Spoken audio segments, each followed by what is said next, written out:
Se eu, quando chego num culto e sento na posição que a minha irmã está, mas por algum motivo logístico, alguém pegou esse lugar e me foi dada a segunda cadeira, se isso é suficiente para eu mudar de congregação, pedir carta de mudança, dizer que no ano que vem não formo, eu sou o mais miserável de um cristão. Eu sou mesquinho, eu sou medíocre. Eu sou um pedaço de caco podre que ainda não foi tratado pelo oleiro. Eu não aceito, eu só quero se for na frente. Eu só quero se for o primeiro. Era bom que Jesus dissesse ao Pai: homem, tomar forma de homem, eu não. Porque Jesus, ele não se baixou, ele se rebaixou.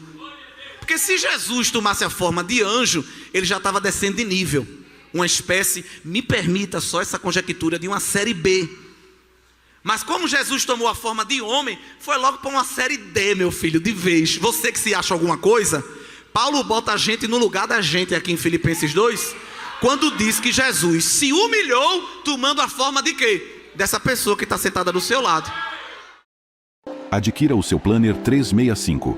Mapa bíblico para a leitura da Bíblia em um ano. Condição especial de lançamento, apenas R$ 19,90. Seja um mantenedor do nosso canal. Link na descrição. E um dos temas que o inimigo das nossas almas mais luta para trazer adulterações e equívocos é o tema da cristologia, que é da pessoa de Cristo. Por isso que é importante a igreja estar sempre revisitando esse tema doutrinário da pessoa e da obra de Jesus, porque é a figura central da fé cristã. E se a gente não tiver cuidado, tem coisas que a gente canta aí, tem coisas que são pregadas aí, que distorcem a pessoa ou a obra de Jesus. Então a gente tem que estar sempre voltando às Escrituras para lá encontrar o modelo correto. E aqui em Filipenses 2, do verso 5 até o verso 11, nós temos uma música, um hino primitivo. Alguns hinos da igreja do primeiro século foram registradas pelo apóstolo Paulo nas cartas que ele escreveu. Ali em Efésios capítulo 1 nós temos um hino, em Romanos 11, em Colossenses 1, em Efésios 5 nós temos um versículo que remonta a um trecho musical. Então Paulo estava sempre pegando trechos doxológicos, trechos de adoração e colocando nas cartas, motivando a igreja a cantar. Quando a gente pega tantos louvores da igreja dita primitiva e a pregação, a gente vai observar que eles rondam sempre no mesmo tema, que é morte e ressurreição de Jesus. Eles não pregavam nem cantavam outra coisa. Quando nós pegamos as pregações de Estevão, de Pedro, de Paulo, em Atos, só em Atos, todas as pregações deles circulavam em torno morte e ressurreição de Jesus. A igreja cresceu só com esse ensino, só com esse alimento, esse arroz com feijão. E quando ia cantar? Cantava de Jesus. Veja que coisa, né? Não cantava de anjo, não cantava de querubim, e nem de qualquer outra coisa que a gente gosta de cantar às vezes. Pessoa de Cristo. E isso foi suficiente para fortalecer a igreja e fazer ela ter condição de suportar a perseguição, as provações e ser aprovada em Deus, não é? E aqui em Filipenses 2, do verso 5 ao 11, nós temos a biografia de Jesus resumida. Os 3 estágios que nós podemos conhecer da pessoa de Cristo. Nós temos aqui o estado pré-existente, o estado pré-eterno, ou antes da eternidade, se é que existe isso, porque nós temos aqui nos versículos iniciais 5 e 6, o apóstolo Paulo nos mostrando que Jesus, ele sendo em forma de Deus, verso 6, não teve por usurpação, por vanglória, por orgulho, ser igual a Deus. Então, se Deus é eterno e Jesus é Deus, forma de Deus, então, no estado pré-existente, ele sempre existiu. Jesus não foi criado, assim como o Pai, como o Espírito sempre existiu. Isso coaduna com um trecho inicial do Evangelho escrito por João, bem conhecido, João 1. No princípio era o verbo estava com Deus, e o verbo era Deus. O verbo ali com V maiúsculo é Cristo, o Logos é eterno, a matéria-prima da criação. João diz que sem Cristo, sem Ele, nada do que foi feito se faria. Isso se confirma em Colossenses 1, quando Paulo diz que Ele é o primogênito da criação. E por Ele tudo se foi feito, e nele tudo se sustenta, e nele tudo se consumará. Combina com Romanos 11, quando Paulo diz que porque dele, por Ele, para Ele são todas as coisas. Então Ele cria, Ele sustenta e Ele consuma a criação. O mundo busca estudar as origens da criação, mas a Bíblia dá a resposta, não só das origens de quem criou, mas a Bíblia também ensina quem mantém, quem é o mantenedor do universo e quem também vai concluir, porque Deus ainda está operando a criação, porque ela foi borrada, distorcida, obstacularizada pelo pecado. Então ela vai ser refeita, reorganizada, e isso vai ser feito através do Filho. No versículo 7, 8, nós vamos ver o estado encarnado de Jesus. Jesus sempre foi Deus, mas nem sempre foi homem, se tornou homem. Era necessário tomar a forma de homem. E isso foi discutido com o Pai e com o Espírito na eternidade. Porque na presciência de Deus, Ele sabia que o homem, Ele permitiu. Se o homem não tivesse pecado, o plano da redenção também não ia entrar em cena. Então, aparentemente, a queda, o pecado foi algo ruim, claro, mas possibilitou a revelação do plano mais lindo de Deus, que não era uma espécie de plano B, porque Deus não foi surpreendido pelo homem, sempre foi o plano original de Deus. Vamos criar o homem à nossa imagem e semelhança, vamos colocar nele a nossa impressão moral e ética, mas devido à rebeldia de Satanás e alguns adeptos, o pecado vai seduzir o coração deles, e a gente não pode deixar como está. E nesta conversa eterna, o Pai pergunta: quem se disponibiliza aí? E nós vamos observar que não é o Pai, Deus Pai, que diz a Jesus: você vai ter que ir lá. O Filho mesmo é que toma a iniciativa. Jesus, Ele mostra nos evangelhos que ninguém ia tirar a sua vida se Ele mesmo não a desse. O texto bíblico diz que Ele entregou-se a si mesmo. Não foi ninguém que entregou Jesus. Jesus tomou a iniciativa e disse ao Pai: eu resolvo a bronca, conte comigo. Agora eu quero deixar também com o Senhor algo aqui ajustado, porque quando eu aparecer encarnado e o povo começar a interagir comigo, vai gerar um vínculo de ligação muito forte, e depois como é que eu volto? Eles vão ficar com sentimento de orfandade, porque o pai tinha dito ao filho: tá bem, você vai, mas você não vai ficar lá, você vai, cumpre a tarefa, quando concluir eu lhe trago de volta, porque você para ir vai ter que se despojar da glória, mas você não vai ficar despojado dela para sempre. Eu vou devolver, eu vou ressarcir, eu vou lhe devolver essa glória que você vai abrir mão. Disse: pois é, mas haverá um vínculo, e como é que vai ficar essa questão do vínculo? A gente vai quebrar abruptamente? Então, pai, eu vou, faço a obra e volto, mas eu quero um igual a mim lá. Eu quero um substituto da mesma natureza para ficar com o povo. E este outro é o Paráclitos, o Consolador, que não podia ser anjo, porque anjo já é inferior. E o filho disse ao pai: eu quero um igual. Então só podia ser a terceira pessoa, que era o Espírito Santo de Deus, que foi derramado para, neste intervalo entre a primeira e a segunda vinda de Cristo, suprir esta ausência corpórea de Jesus. Porque o verso de número 9, 10 e 11 nos mostrará o último estado de Jesus, que é o que ele está agora, o estado exaltado, não é isso? Jesus se tornou homem e nunca mais deixou de ser. Isso aqui é doutrina bíblica pura e sem mistura, e é muito bom porque nessa manhã de estudo bíblico dá para a gente trabalhar essas questões que geralmente a gente às vezes deixa até passar. Jesus se tornou homem, nunca mais deixou de ser. Já nos primeiros anos da igreja, algumas heresias quiseram distorcer este ensino bíblico. Haviam correntes que diziam que Jesus só era Deus, não era homem. Outras correntes diziam que ele era homem, mas não tinha nada de Deus.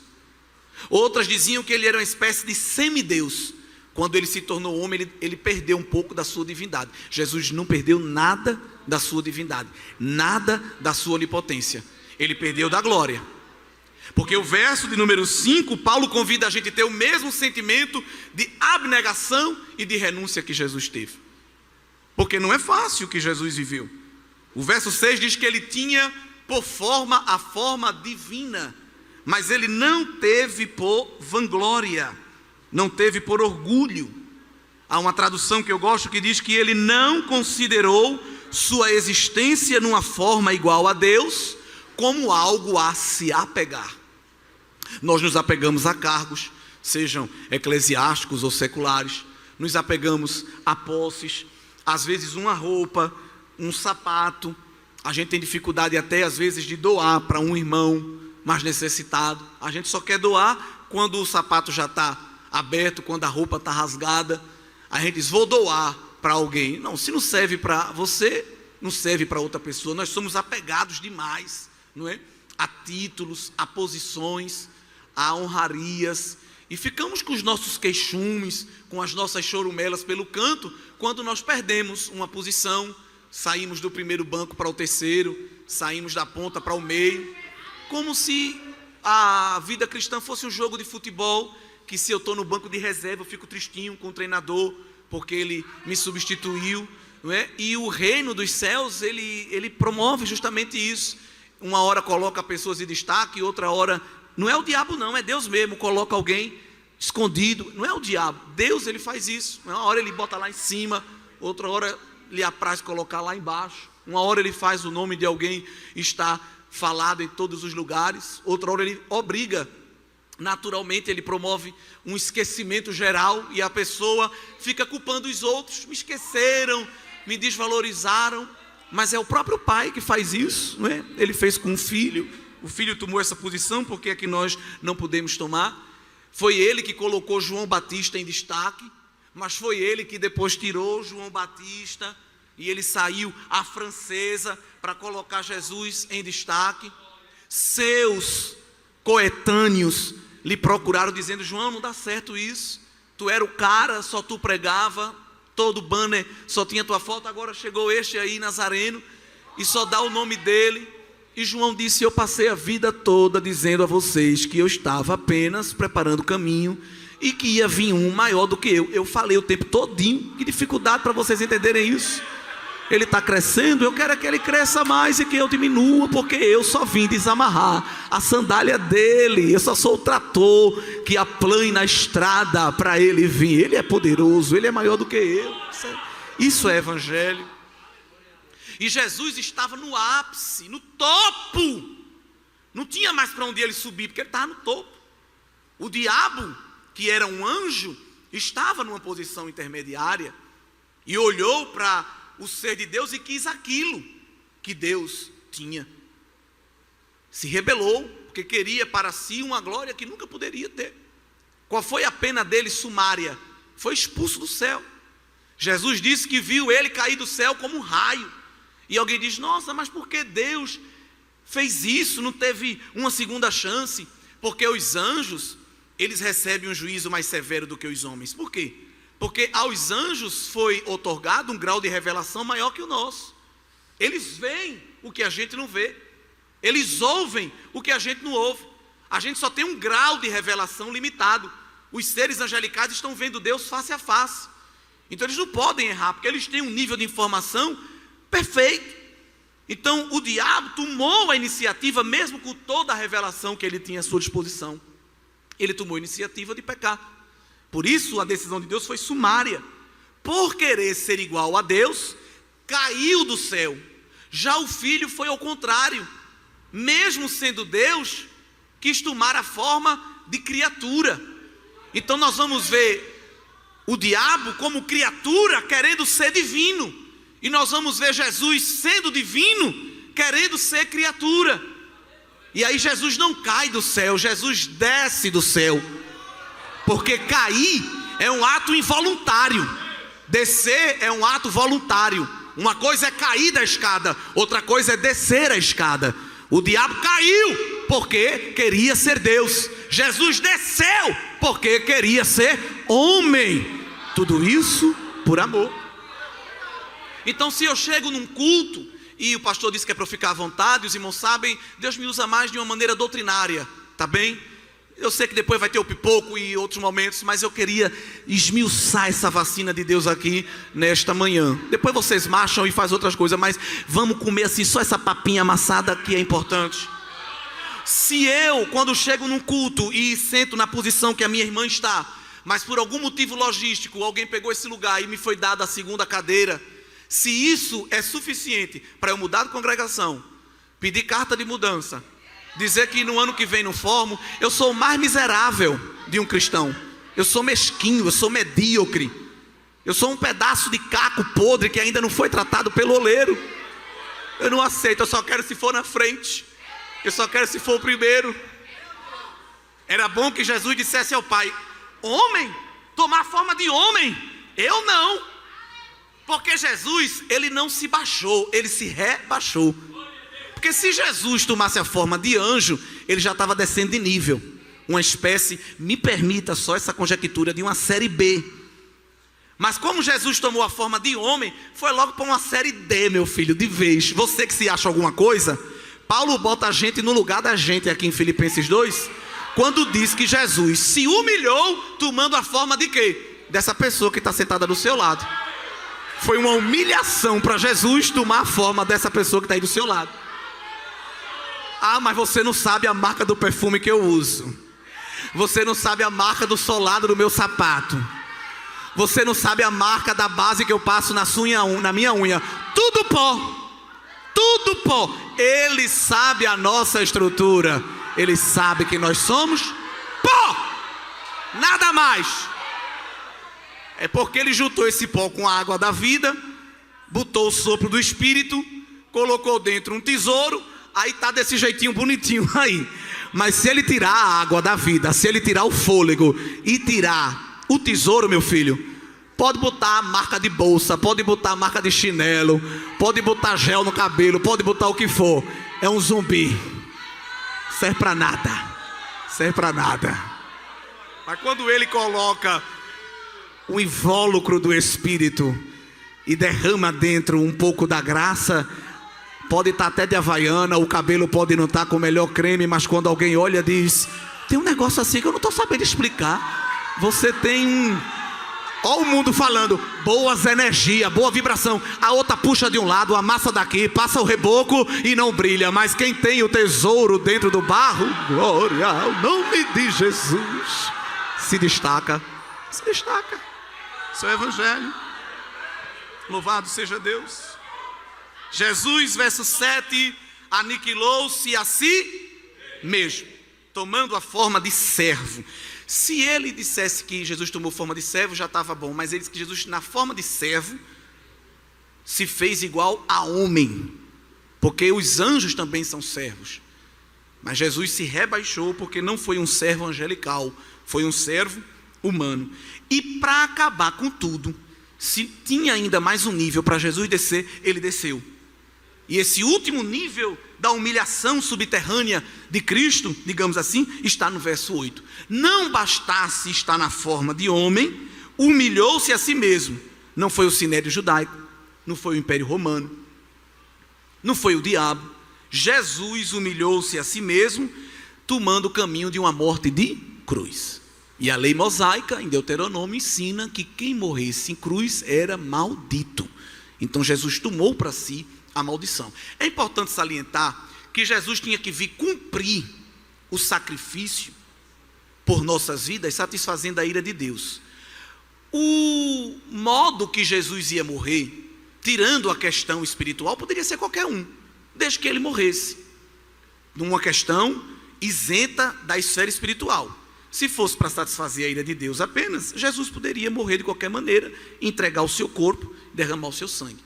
Mas ele escolhe a morte de cruz para justamente descer ao mais baixo nível moral. Porque uma pessoa no mundo, ela baixa o nível moral pecando, cometendo erro, causando escândalo. Aí a moral dela vai lá para baixo. Mas como é que Jesus ia conseguir descer a moral lá para baixo se ele não ia pecar? Isso é um grande mistério. Porque Jesus ia vir como cordeiro imaculado, sem mácula, sem mancha, sem escândalo nenhum. Então como é que ele ia? Qual era a página que o nome dele ia aparecer de um grande escândalo? Não ia. Então como é que ele ia se humilhar ao mais nível baixo? Escolhendo a morte mais maldita numa cosmovisão judaica. E por isso que Jesus morreu na cruz. É Jesus mostrando que aquele que tinha a maior honra e a maior glória abriu mão de tudo e passou o maior escárnio e a maior vergonha por causa de mim. Como diz o tema, por causa de você, foi por amor. Então, se eu peço a um jovem para ele fazer uma oração em praça pública e ele morre de vergonha, não, eu não, pelo amor de Deus.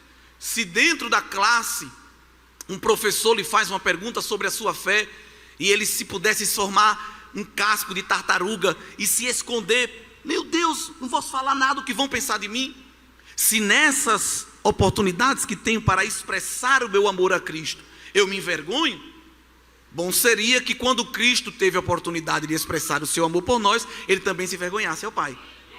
Nazaré, não, Pai, eu moro na região metropolitana da glória, eu moro no bairro do Trono, no Alphaville da revelação da glória excelsa.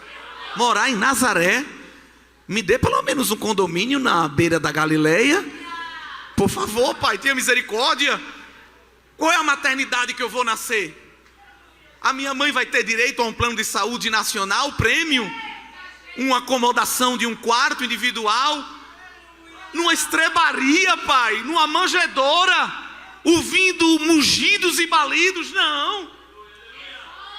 E qual é o meu meio de transporte? O Senhor vai me liberar um ticket posto, um vale combustível, porque eu vou andar muito a pé, Pai? Não, tenha misericórdia. Eu vou para a região da Palestina, é semiárido, é torrão, é sol caustigante. O Senhor vai me dar algum voucher para as hospedagens? Não, não. Uma vez alguém chegou para Jesus e disse: eu quero te seguir. Jesus disse: meu filho, não venha me seguir, porque vir me seguir não tem lucro. Eu estou pior do que passarinho e do que raposa, porque passarinho tem onde ir dormir no final do dia, e a raposa também, mas o Filho do Homem não tem nem travesseiro para reclinar a cabeça. Não venha me seguir procurando mudar de vida, realizar o sonho da casa própria, trocar de carro, que eu não tenho isso para lhe oferecer não. O que eu tenho para lhe oferecer é cruz, é lágrima, é choro, mas lá no final há uma coroa. Aleluia. Jesus nunca iludiu ninguém com falsas expectativas. Nunca. Jesus podia dizer então: Pai, não quero nada disso. Eu quero de volta o que é meu. Não.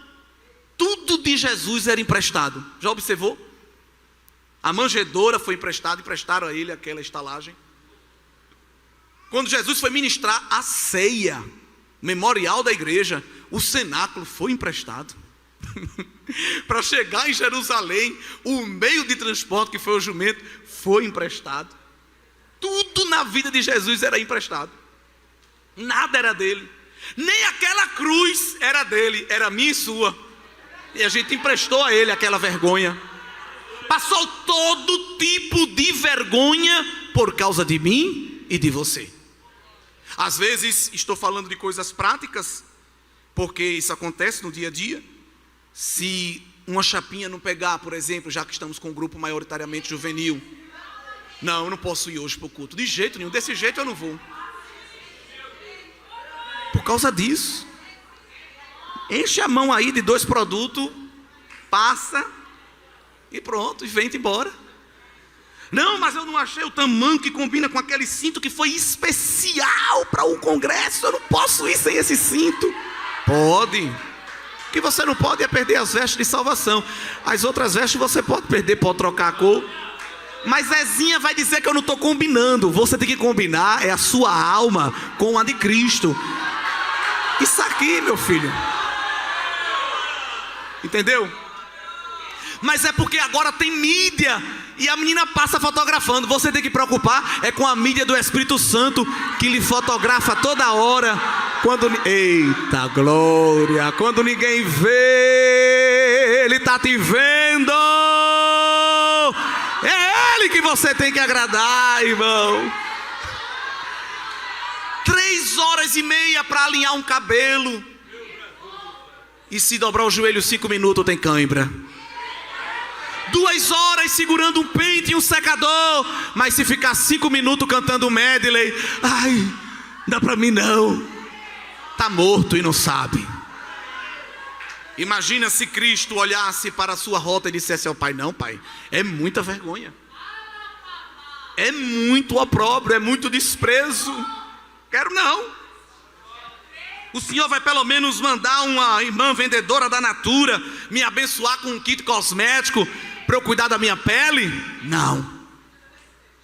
Não, porque Isaías 53, que é bem conhecido nosso, se vocês não tiverem nenhum problema em abrir, vale a pena.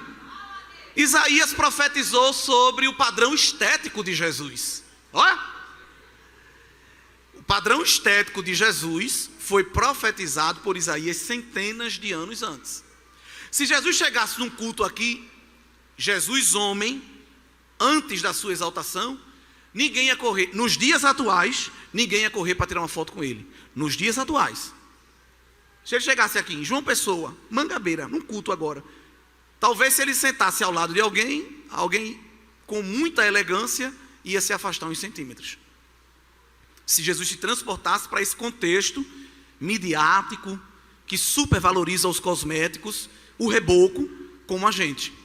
Porque Isaías profetizou no capítulo 53 e no verso número 2, que Jesus, ele vinha como uma raiz de terra seca, que se você fizer assim com o pé, ela morre. Não tinha parecer, nem formosura. E olhando nós para ele, nenhuma beleza víamos para que o desejássemos. Esteticamente, Jesus não tinha nada que atraísse. Eu até pregando esses dias disse que se Jesus chegasse num círculo de jovens, meninas, nenhum olhar para ele e dizer: ah, eu quero casar com este homem, é o homem dos meus sonhos. Não, fisicamente não. O verso de número 3, Isaías ainda desce mais um nível. Diz que Jesus era desprezado e o mais indigno entre os homens, e os homens escondiam um rosto e não faziam dele caso algum. Então, esteticamente, Jesus não tinha nada para chamar a atenção. A demora era só ele abrir a boca. Agora, quando ele abria a boca, aí as multidões diziam: que homem é este? Que é isso?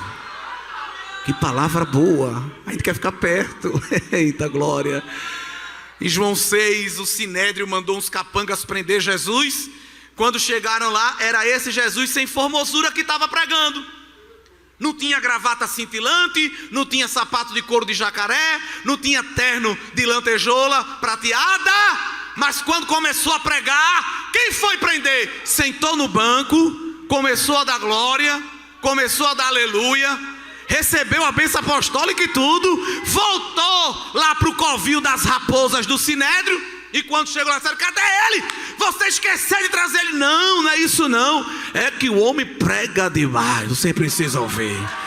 O homem fala coisas que ninguém falou, porque o salmista disse que a graça se derramaria dos seus lábios. Jesus não tinha aparência, mas tinha essência. Não tinha vitrine, mas tinha estoque. Não tinha cobertura, mas tinha recheio. Tinha conteúdo. Nós somos a geração da embalagem. A embalagem é bonita. A embalagem é bem que você olha assim: Jesus, o que é isso? É homem ou é mulher? É de bem ou é de mal? É da terra ou é de Marte? Você não consegue nem discernir de tanta coisa que nós temos na embalagem.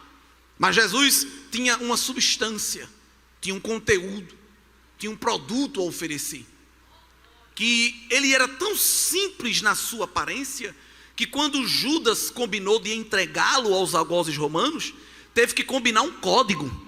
Porque Jesus, no meio das multidões, não seria facilmente percebido. Eles disseram: Jesus é aquele que eu dei um beijo na face. Aí vocês vão saber que é ele. Foi assim ou não? Porque quando Jesus estava no meio da multidão, fisicamente, nada chamava atenção. E é isso que Paulo está dizendo aqui na carta aos Filipenses, que nós devemos ter este mesmo sentimento que havia em Cristo, que não supervalorizou a aparência. Ele tinha a aparência da glória, ele tinha uma natureza glorificada na eternidade, mas abriu mão, não da sua divindade nem do seu poder, abriu mão da sua glória para estar no meio de nós. No meio de nós. E Jesus, a prova de que não perdeu a divindade nem a onipotência, que quando ele veio para a terra, continuou mostrando que era Deus com todo o poder. Tinha poder sobre as enfermidades, tinha poder sobre os demônios, demonstrou poder até na natureza. Aí os discípulos não aguentaram. Porque quando viram ele falar para enfermo e o enfermo ser curado, ou para demônio e o demônio sair, tudo bem, mas falar com vento, eles nunca tinham visto isso. Falar com água. Até porque Jesus, quando quer, ele quebra as próprias leis fixas que ele estabeleceu na criação. Porque João 3, Jesus diz que ao vento Deus deu autonomia. Que autonomia? O vento sopra aonde? Onde é que o vento sopra? Onde quer. Deus deu na criação ao vento autonomia. Você sopra onde você quiser. A gente não sabe para onde vem nem para onde vai. Deus deu ao vento. Mas Jesus, que é criador, mantenedor e consumador, quando ele quer, ele quebra a própria lei que ele criou. Porque naquele barco o vento estava soprando aonde queria. Aí Jesus levantou e disse: ei, vento, vento, estás muito agitado, vento, cala-te. Que homem é este que manda até no vento e na água? Não era homem, era Deus. E você crê que ele manda na tua casa, que ele manda na tua parentela, que ele manda na tua vida, na tua mente, no teu coração, ele manda no teu futuro. Nós estamos abrigados debaixo da onipotência de Jesus para todo sempre. Glória a Deus. É este sentimento que Paulo quer que não só a igreja em Filipos, mas toda a comunidade dos cristãos tenham. De sorte que haja em vós o mesmo sentimento que houve em Cristo Jesus. Esse Jesus que abre mão de tudo para servir. Em Marcos 10, 45, ele diz que o Filho do Homem não veio para ser servido, mas para servir e dar a sua vida em resgate de muitos. Ele veio para servir. Então quando eu olho para um irmão e faço um sinal, e ele sabe que eu estou fazendo sinal para lhe pedir alguma coisa, e ele faz que não está vendo, essa pessoa não pode dizer que é um discípulo de Cristo. Não é isso? Ou quando eu convido alguém para fazer um trabalho: meu irmão, você pode trabalhar, você pode participar semana que vem do evento assim, se vir. A igreja: não, irmão, não posso que eu vou adoecer. Ou então: não, irmão, não posso porque vai chover. Vira logo meteorologista. E tem gente assim: vou ficar rouco, irmão, não vai dar. Nós não podemos dizer que somos discípulos de Cristo, porque Cristo tinha disponibilidade para o serviço. Tanto que lá em João 13, perto de morrer, viu? Inclusive, vocês leem Bíblia, só estou relembrando, não estou ensinando as coisas aqui essa manhã. Se tem uma coisa que Jesus fez perto de morrer, foi trabalhar. Irmã, cadê você? Faz 3 meses que não veio. Não, porque na última vez que eu fui, quando eu entrei, aquela irmã olhou para mim dos pés à cabeça. Eu estou muito ferida com isso. Meu filho, cadê você? Faz 6 meses que você não vem. Não, porque eu preparei um esboço para dar uma mensagem e o irmão me deu só a saudação de 5 minutos. Estou muito amargurado. É uma cristandade de gelatina, de isopor, qualquer peteleco desfaz. Mas Jesus, perto de morrer, estava dando escola bíblica de obreiro, seminário para líder, visitando enfermo. Veja, podia dizer aos discípulos: olha, estou muito amargurado, olha como eu estou. Está chegando a minha morte, não estou para ninguém, estou offline, não aguenta, muita luta. Mateus 26 diz que na noite que foi traído, ele fez o quê? Instaurou a ceia. Podia dizer: Pedro e João, assume aí o culto, olha como eu estou, me dá um Rivotril, tenho condição para nada. Perto da morte, mas trabalhando. Perto da morte, orando. Perto da morte, servindo. E você está muito melhor que Jesus e às vezes não quer fazer nada para Ele. Temos que fazer muito mais. Está bem vestido, está bem arrumado. Eu estou pregando aqui, estou sentindo o cheiro do almoço. Já estão pensando na comida. Jesus tem visitado a nossa mesa, visitado o guarda-roupa, tem nos calçado, tem nos vestido, tem nos dado família, tem nos dado amigos, tem nos dado estudo, tem nos dado ouro, prata, leite e mel, tanta coisa boa. O que é que nós podemos fazer para Ele? E hoje você quer irritar algumas pessoas, crente, diga para ela que ela tem que congregar e diga para ela que ela tem que trabalhar para Jesus. Eles não suportam. Você disser para um crente hoje: tem que congregar, ele diz: isso para muitos é uma afronta. A igreja sou eu. Não existe igreja assim. Eu e Cristo. A igreja somos nós. É uma coletividade. tem que trabalhar para Jesus. A salvação não é pelas obras. E eu estou falando que é pelas obras. Eu estou dizendo que tem que trabalhar. Não é trabalhar para ser salvo, mas é trabalhando, demonstrando que é salvo. Porque tem uns que pediu a Cristo uma rede e está se balançando lá cantando Maranata, Maranata, vem logo Jesus, vem logo que eu quero ir para o céu descansar. O céu não é lugar de descanso. O céu não é lugar de descanso. No céu a gente vai trabalhar também. Agora não é trabalhar para arrancar pessoas do pecado, para pregar a palavra, para visitar enfermos. Qual é o tipo de trabalho que nós vamos ter no céu? Apocalipse 22. Tem gente pensando que o céu é um resort, para ficar lá no Rio Lento, andando numa boia. E aí, Abraão, valeu a pena esperar, não foi?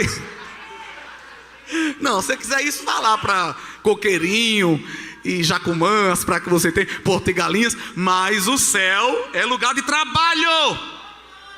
Apocalipse, capítulo de número 22. Será que tem alguém que pode ler? Versículo 3. Eu estou à vontade, viu? O pastor disse que era para eu ficar. Nunca mais haverá qualquer maldição.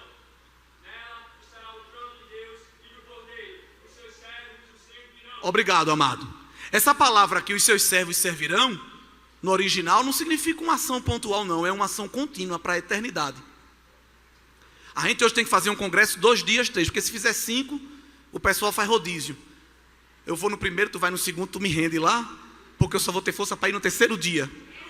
Aí eu te rendo e tu vai no 4. Aqui é uma bênção que tem culto manhã, tarde e noite. Tem lugar que não pode mais não. Que é isso, irmão? Isso é fanatismo. Aonde é que a criatura vai chegar para Jesus na eternidade e dizer: Senhor, dê um pause. A gente está cultuando desde 6 horas da manhã. Já deu 6 horas da manhã e culto, e glória, e aleluia. Qual é a hora que a gente vai se banhar no rio da água da vida? Nenhuma. Porque os seus servos o servirão. O negócio é tão sério que Jesus sabe, e Deus, que a igreja ainda está se acostumando a esse patamar, porque Ele quer mesmo é a adoração da igreja. Mas tem irmão que, irmão, cadê tu? 11h30, ele está decidindo se vive ou morre ainda. 11h30 da manhã, tem gente que ainda está decidindo se levanta do coma, da preguiça. Aparece lá pelas 3 horas da tarde, botando defeito em tudo e em todos. Mas quer ir para o céu, ficar com Jesus. Como? Se quando nós chegarmos lá, nós vamos perceber que pelo menos há 4 seres ao redor do trono, cantando ininterruptamente: Santo, Santo, Santo, Santo, Santo, Santo. Não cansam de adorar, porque foram feitos para isso. E Deus também levará a igreja para se juntar com eles, para viver este serviço de adoração ininterrupto. Mas quando esteve na terra, Jesus fez o quê? Trabalhou, serviu. E Jesus encarnado é sinônimo de serviço. Jesus não mandava representante, ele sempre ia pessoalmente. E Jesus tinha representante, tinha 12, depois tinha 70. Se tinha uma coisa que Jesus podia fazer, é mandar representante e ficar só no quartel-general. Eu vou ficar aqui só esperando a cruz. Mas Jesus ia. Quando Jesus não ia, alguém vinha até ele. Ele não tinha descanso. Uma vez os discípulos arrumaram uma espécie de hospedagem, uma hotelaria, e disse: a gente conseguiu hoje juntar um dinheiro, hoje o senhor vai ter um dia de descanso. Um day use aqui, só para relaxar. Quem foi que chegou lá? Viajante lá de terras gentias, a mulher Ciro Fenícia. Jesus está aí hospedado, né? Misericórdia, tá. Mas não está para ninguém não, mas eu quero falar com ele. Jesus poderia dizer aos seguranças, discípulos: enxota ela, manda ela embora. Mas ele é servo, com S maiúsculo. Foi atender a mulher: diga, minha filha, o que você deseja? Eu vim pedir uma bênção. Olha só, nem no dia de folga. Eu vim pedir um milagre, porque eu deixei, um evangelista disse que era uma filha, outro disse que era uma criada. Eu deixei alguém em casa que está com uma enfermidade muito séria. Eu preciso de um milagre. Jesus disse: tem milagre para você não, minha filha. Uma resposta negativa. O que foi que a mulher fez? Correu para o Procon, disse que ia botar Jesus na pequena causa, fez um story para dizer: olha aqui o que ele acabou de falar para mim. Não, continuou insistindo: mas eu preciso de uma bênção, Senhor. Eu preciso de uma bênção que só o Senhor pode dar. Olha, eu vi aí no Instagram os rios, o Senhor operando aí nas comunidades, e eu vim porque eu creio que tu és Senhor. Olha, era de outra religião, era de outro país, mas estava dando um show da fé ali. Eu vim porque eu creio que tu tem poder para fazer. Jesus vem com a segunda palavra muito forte e diz: mulher, eu não vim senão para as ovelhas de Israel, eu não posso te dar nada. Silenciou. A mulher não aguentou, irmão.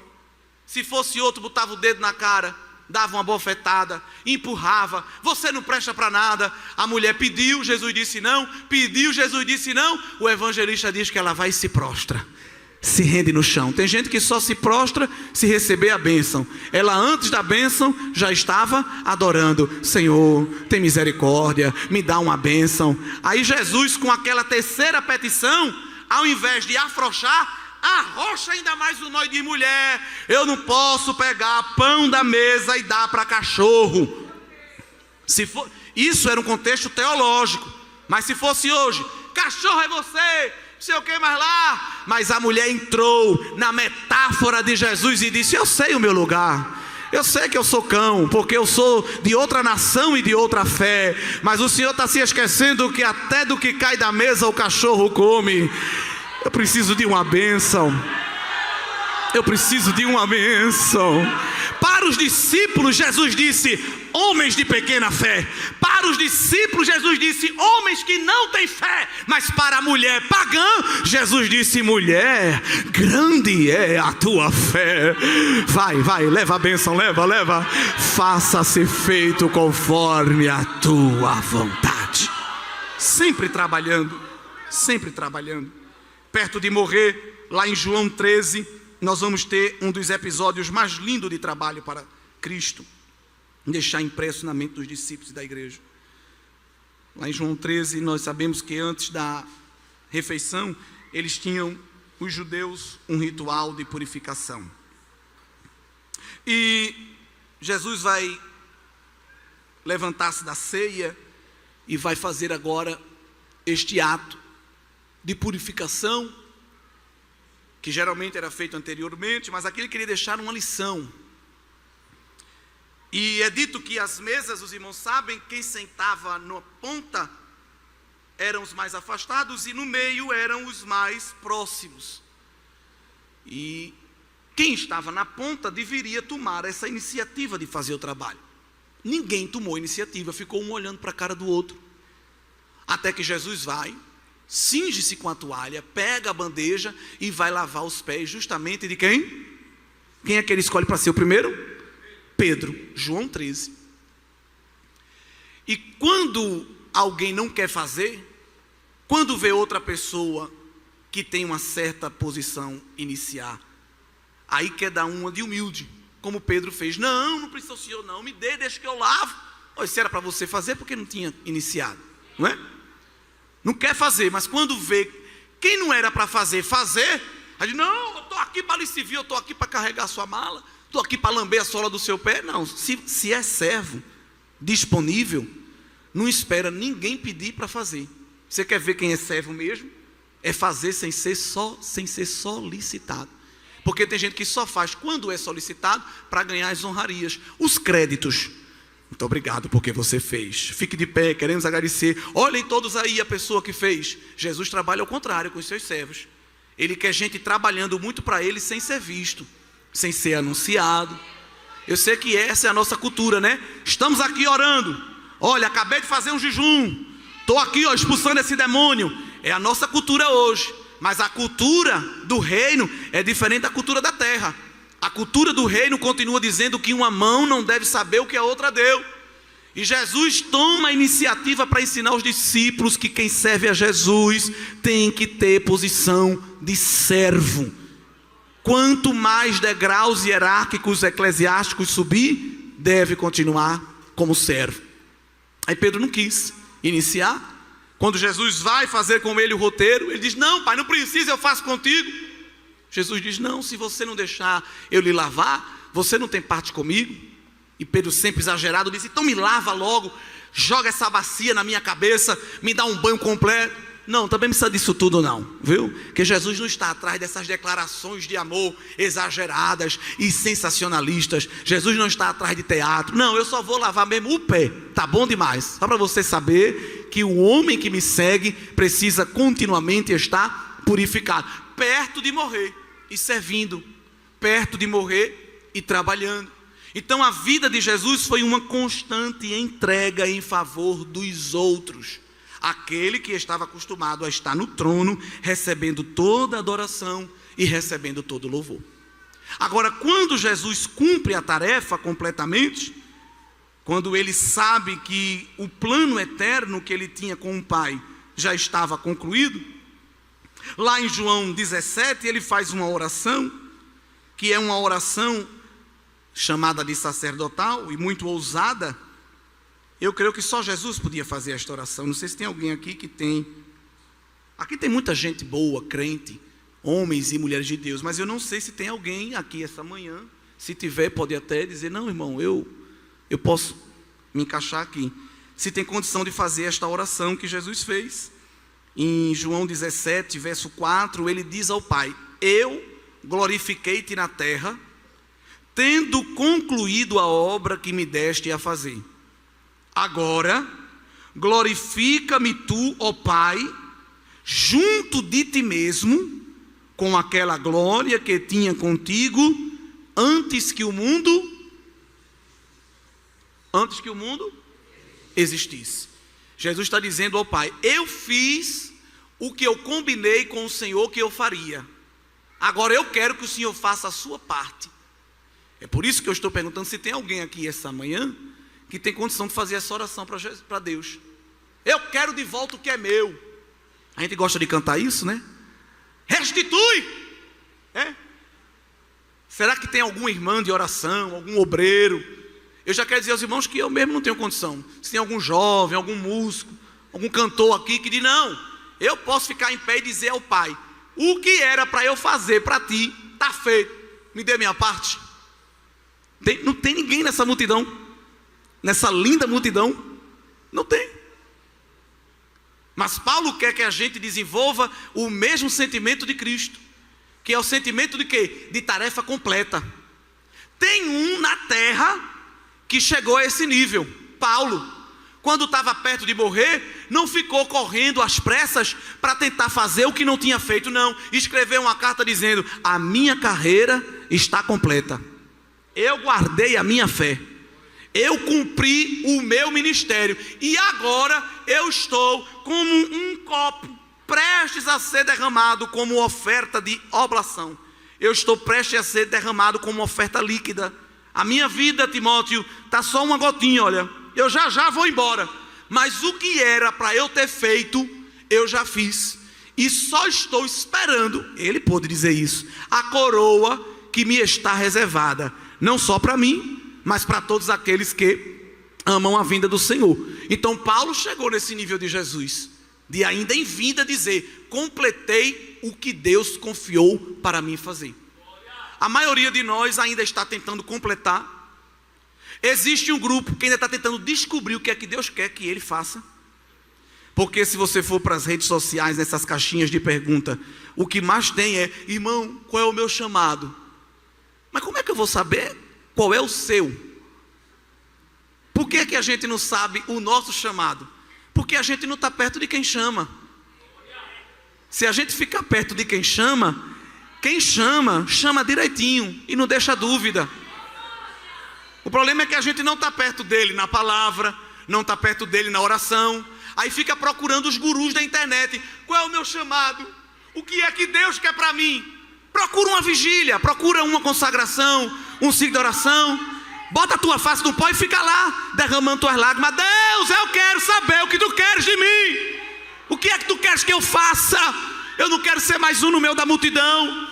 Tu quer usar minha mão, meu pé, minha voz, minha mente? Onde é que tu queres me encaixar? Que ele vai marcar um encontro pessoal.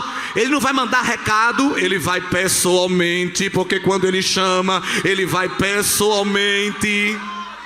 E ele vai dizer o que quer. Ele não vai mandar recado, ele vai pessoalmente. Como ele foi para Jeremias, como ele foi para Isaías, como ele foi para Ezequiel. E tudinho, quando recebeu a presença dele, a pancada da glória foi tão grande que caiu no chão. Hoje, quando a gente recebe a glória, a gente pula.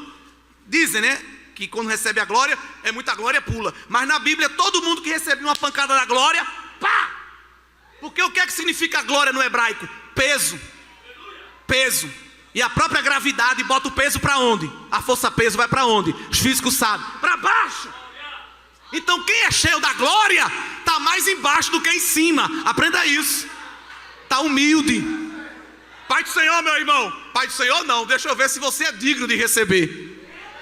Que eu estou orando muito. Irmão, você pode pregar naquela congregação. Ali tem que atingir um nível de santidade ainda para eu poder entrar lá. Tem nada da glória de Deus. Porque quem recebe a pancada da glória de Deus se humilha. É uma pancada tão forte que esvazia a gente. Deixa a gente todo quebrado, todo esmiuçado. Quando Ezequiel viu só o carro do trono andando, foi tanta glória que caiu. Aleluia. Aí o pai mandou o Espírito tocou nele, soprou nele e falou com ele: levanta, filho do homem.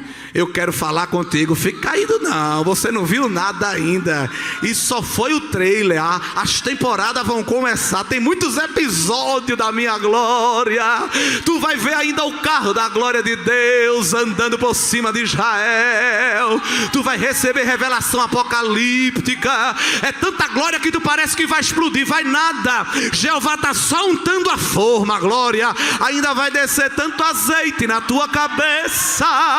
Tu tem 13, 14, 15 anos, Deus não está vendo isso não. Ele já está acendendo as labaredas da fornalha e está pegando esta massa informe e dizendo: vem para minha mão que eu vou começar a fortalecer tua estrutura. Vai vir peteleco, vai vir pontapé, vai vir soco, mas não vai te quebrar, porque a minha glória vai preencher.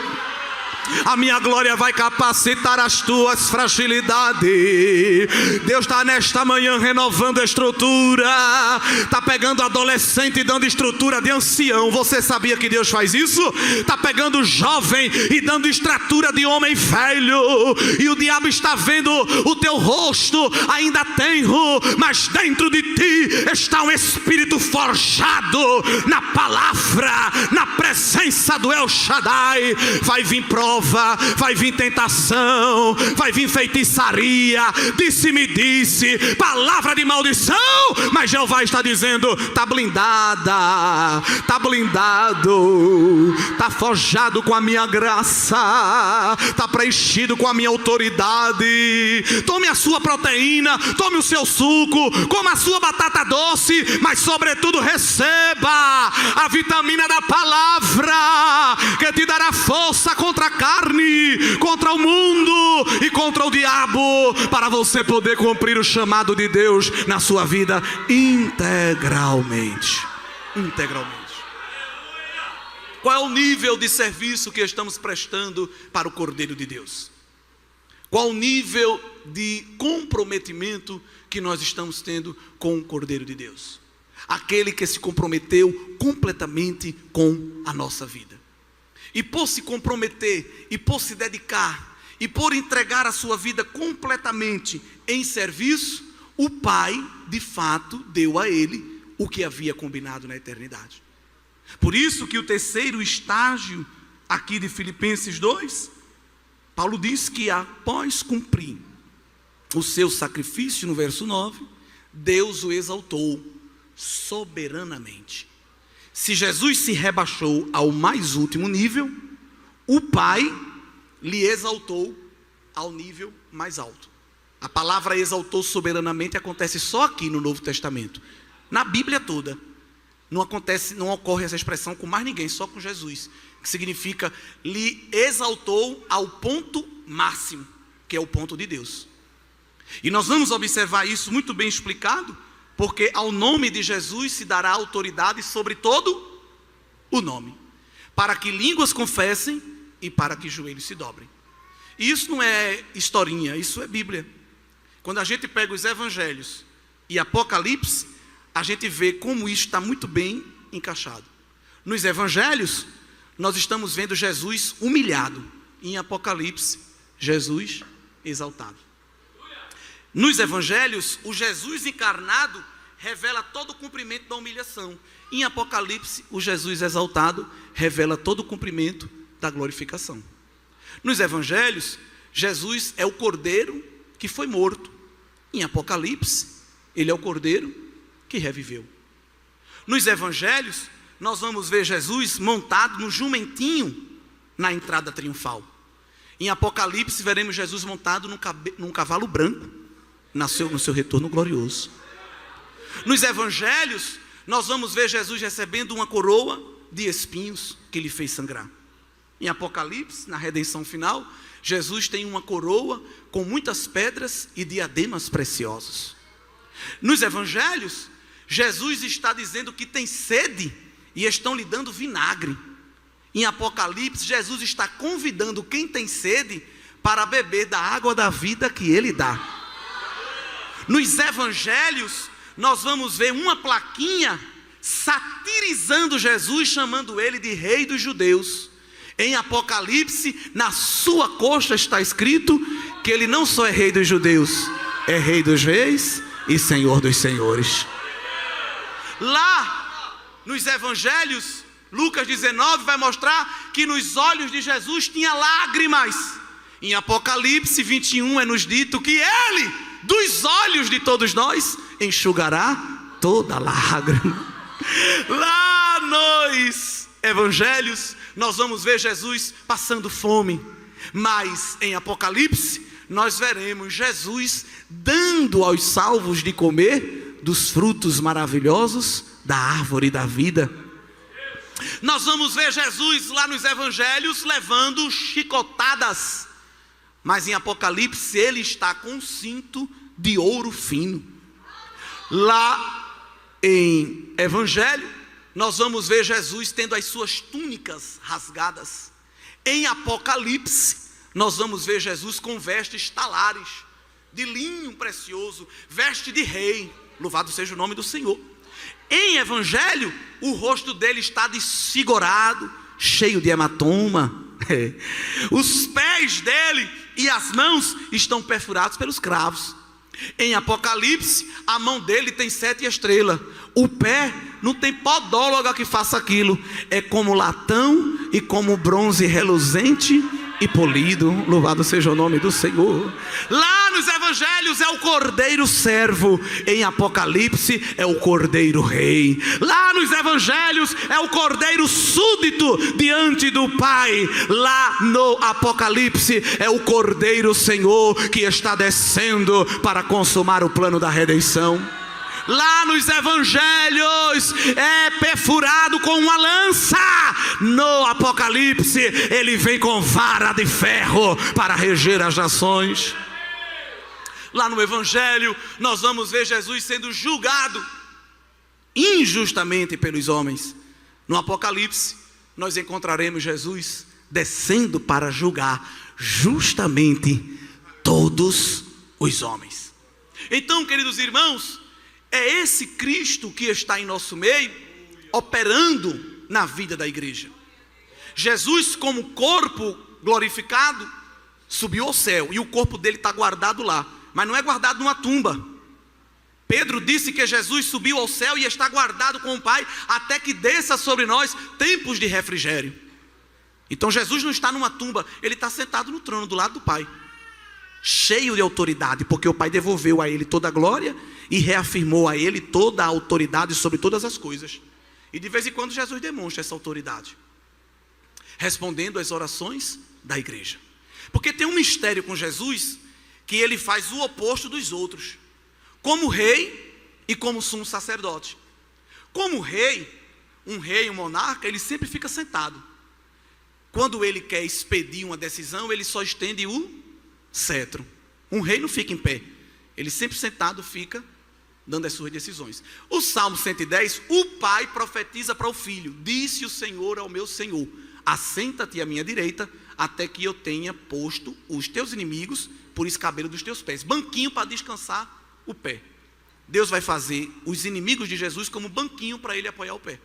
Então, enquanto isso não acontece, Jesus está sentado à direita do Pai. Como rei, os líderes humanos precisam gritar muito para ser visto. Jesus, como rei, resolve tudo sentado. Pode resolver sentado, mas ele é tão especial que de vez em quando faz questão de ficar em pé. Porque para ouvir a oração da igreja e responder, basta ele se inclinar.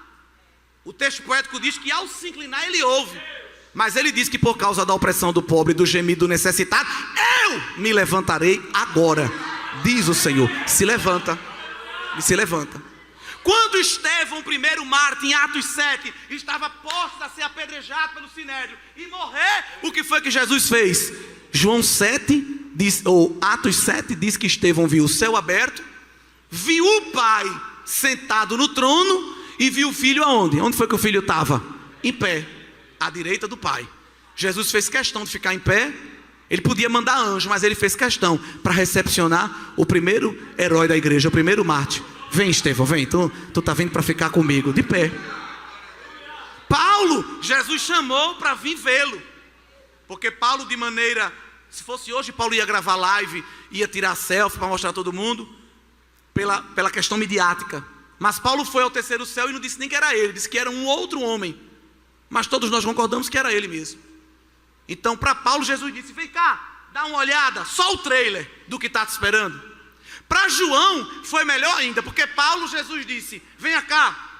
Para Estevão, Jesus disse: estou aqui, a gente vai se encontrar. Mas para João foi mandado para uma ilha de exílio, como prisioneiro de alta periculosidade, que era a ilha de Patmos, porque Domiciano, imperador romano, não suportava João, com aquele jeitinho dele manso, calmo. Quando pregava, as multidões se convertiam. Então ele era prejuízo para o império. Prende em Patmos, que lá ele não vai ter comunicação com ninguém. Pode até morrer quando desembarcar na ilha, que as feras selvagens ficavam ali e devoravam muitos prisioneiros ao chegar. João escapou, ficou preso. Eu creio que Jesus pediu permissão ao Pai. Disse: Pai, eu sei que eu tenho que ficar aqui até se cumprir os tempos de refrigério. Ele só desce para buscar a igreja. Ele subiu e desce nas nuvens para buscar a igreja. Jesus com o corpo glorificado. Essa Bíblia está lá, não é? Mas para João, ele abriu um parêntese na ilha de Patmos. E eu creio que ele pediu ao Pai: deixa eu ir pessoalmente, porque ele vai ver muita coisa aqui do céu, mas deixa a gente mostrar que a gente está com ele também. Foi quando João viu aquele estrondo. Isso é tremendo, porque a gente, quando ouve os estrondos, sai correndo com medo. Mas João, quando viu o estrondo, ele sabia que o estrondo era algo espiritual.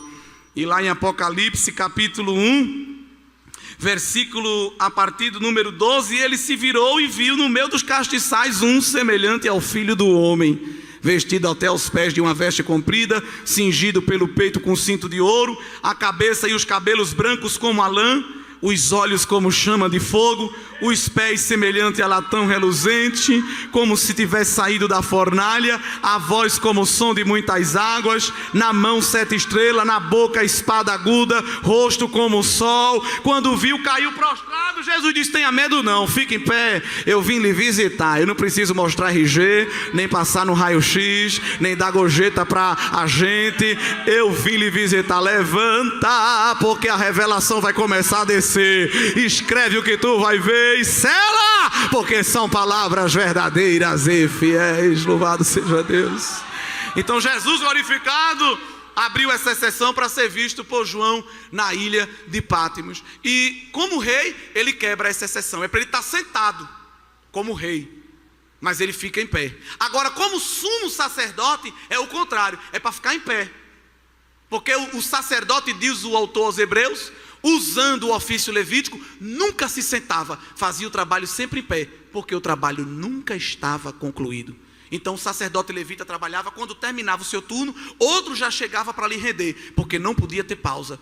Então eles trabalhavam sempre em pé. Mas o autor sagrado aos Hebreus diz que Jesus, tendo concluído a oferta completa que ele deu, como sumo sacerdote eterno segundo a ordem de Melquisedeque, ele se sentou. Então isso para o culto levítico é um escândalo. Ei, está sentado por quê? Não acabou o trabalho não. Aí eu disse: ei, você está pensando, está falando com quem? Eu não sou da linhagem de Arão, não. Eu sou da linhagem de Melquisedeque. Eu sou de outra linhagem. A minha não é a genealógica, a biológica. A minha é eterna. Eu estou sentado porque eu concluí o trabalho. Eu estou sentado porque o meu sacrifício foi tiro e queda. E também porque é que ele está sentado? Para de vez em quando cochichar umas coisas no ouvido do Pai. Mas não é cochichando, falando da vida dos outros, não.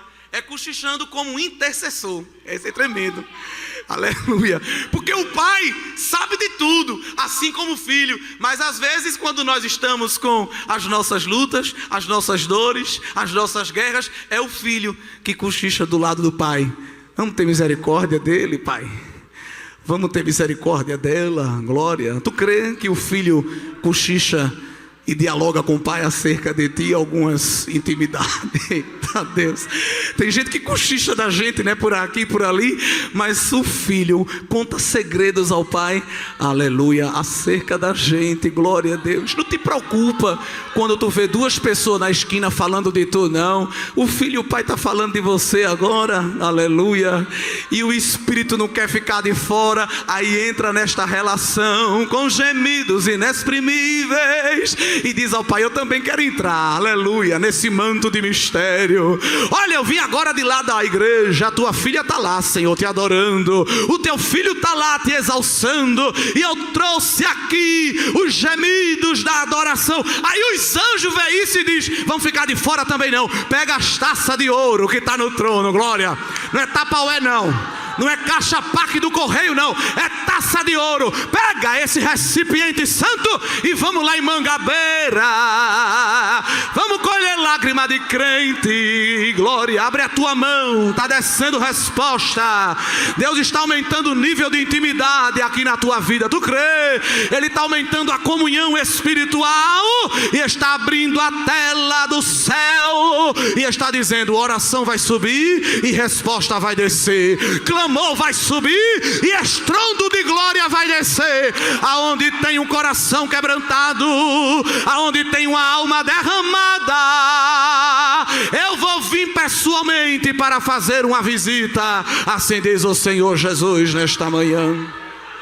Este congresso vai terminar como festividade, mas a chama da comunhão que está acesa, ela vai continuar. E durante estas semanas, Jesus vai vir fazer visitas pessoais em casa de crente. Glória. É palavra profética aqui nesta manhã. Ele vai vir visitar algumas ilhas de Pátimos. Tem crente aqui ilhado. Tem crente aqui que foi encaixotado no estreito e alguém disse: se depender de mim você não sai daqui. Mas Jesus está pedindo permissão ao El Shaddai. Glória, meu Deus do céu, E está dizendo: Pai, deixa eu ir lá. Deixa eu ir lá, porque eu tenho que resolver para ela. Eu não vou mandar anjo, não. Eu não vou mandar querubim, não.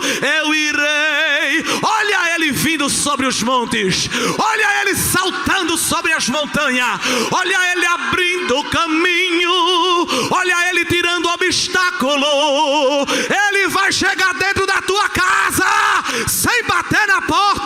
Vai pegar a chave que está na mão do valente e vai dizer: vai embora, saia, porque a casa é minha, a parentela é minha, a mente é minha, o coração é meu. Assim diz o Senhor da igreja. Diz para o teu irmão: estás preparado para a visita? Pergunta aí a ele. Ou tu vai ser como Tomé, que vai estar distraído e não vai ver, glória. Mas fica no altar que Jesus vai atravessar a porta.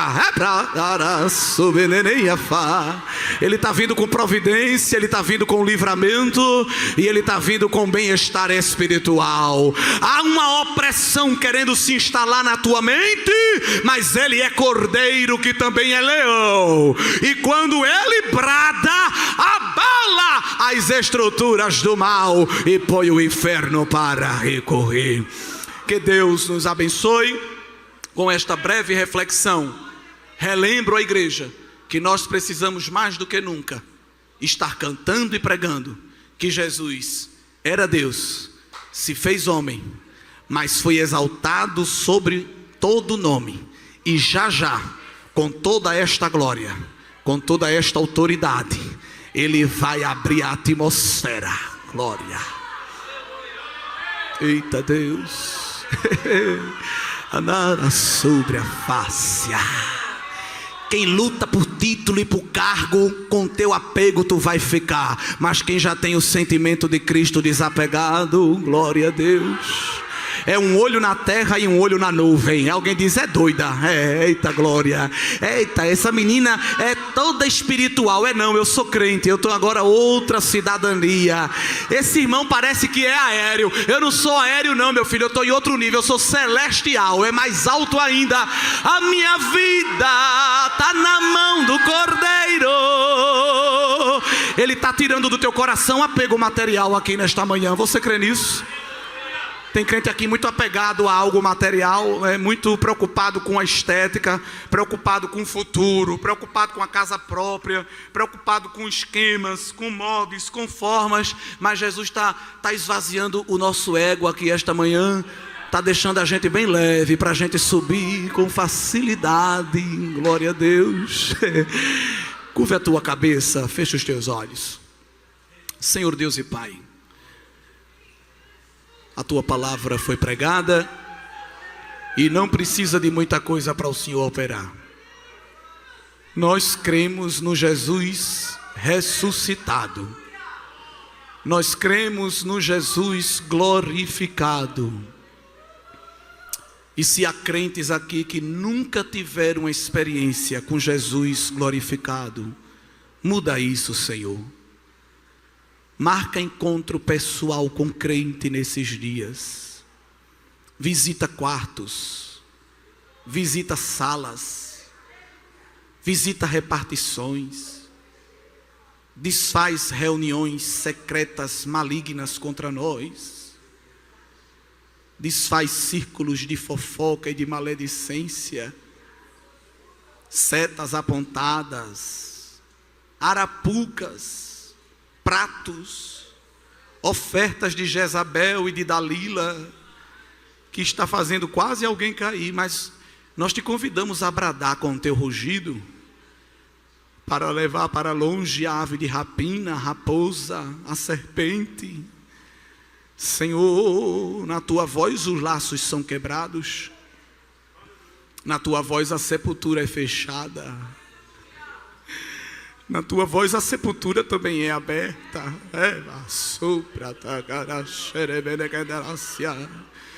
O Senhor dá a ordem e a enfermidade sai, mas o Senhor também dá a ordem e ela chega. Quem impede? Os vírus te obedecem, as bactérias. Senhor, o vento, o fogo, a água. O Senhor manda o céu abrir, Ele abre. O Senhor manda fechar e Ele fecha. O Senhor dá ordem às montanhas, às placas tectônicas, aos vulcões.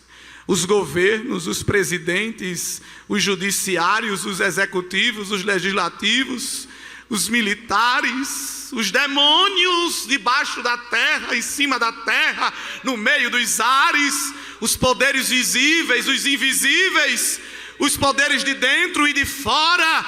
Senhor, quem pode resistir ao teu comando? Quem fica de pé diante do teu brado? Quando tu falasse com Paulo, ele não suportou a tua glória. Quando tu falasse com Senaqueribe, ele deu marcha ré.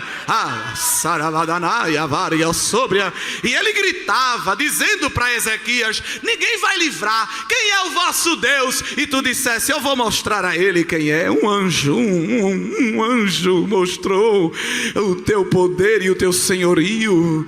Mostra, Senhor, o teu senhorio nesta igreja. Mostra o teu senhorio nesta cidade. Mostra o teu senhorio neste país, que está uma bagunça, que zomba do teu nome. Nós cremos, Senhor, que tu és Deus e queremos entronizar-te aqui nesta manhã. Toma, Deus, a nossa voz, que não seja a nossa, seja a tua.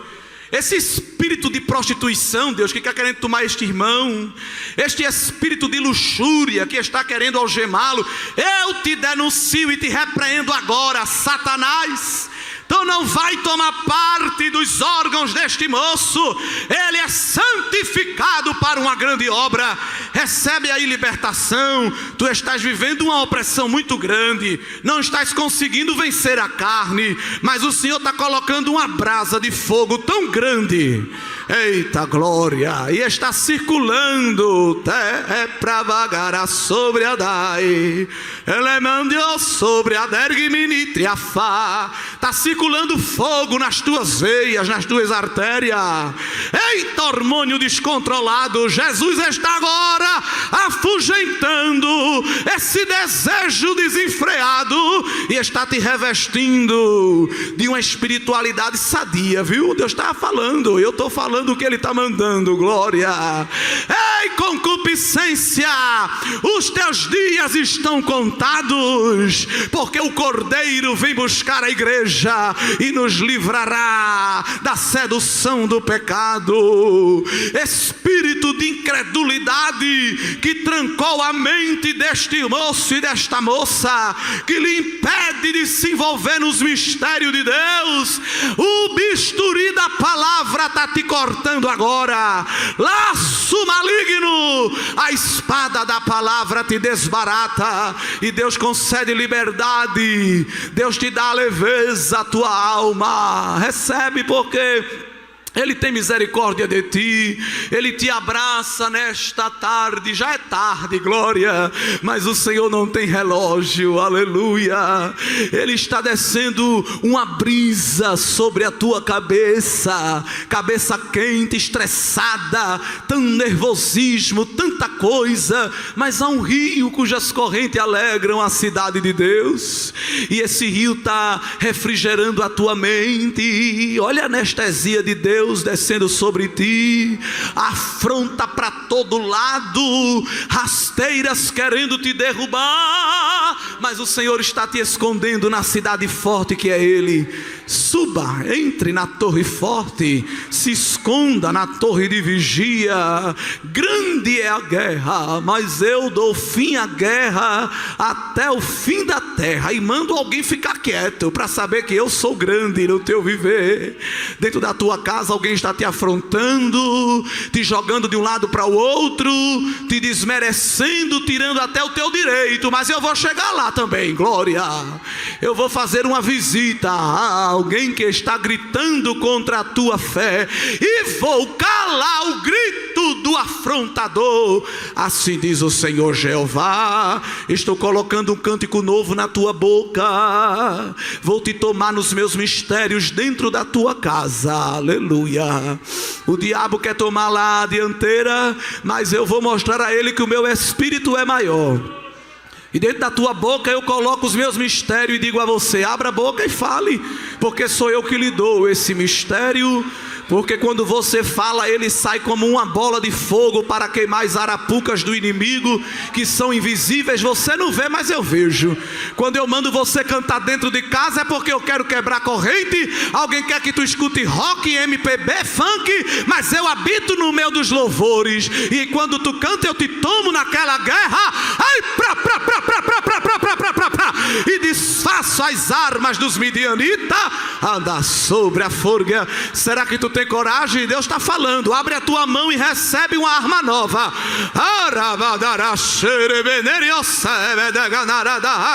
Eu estou colocando na tua mão e na tua mente uma estratégia de guerra.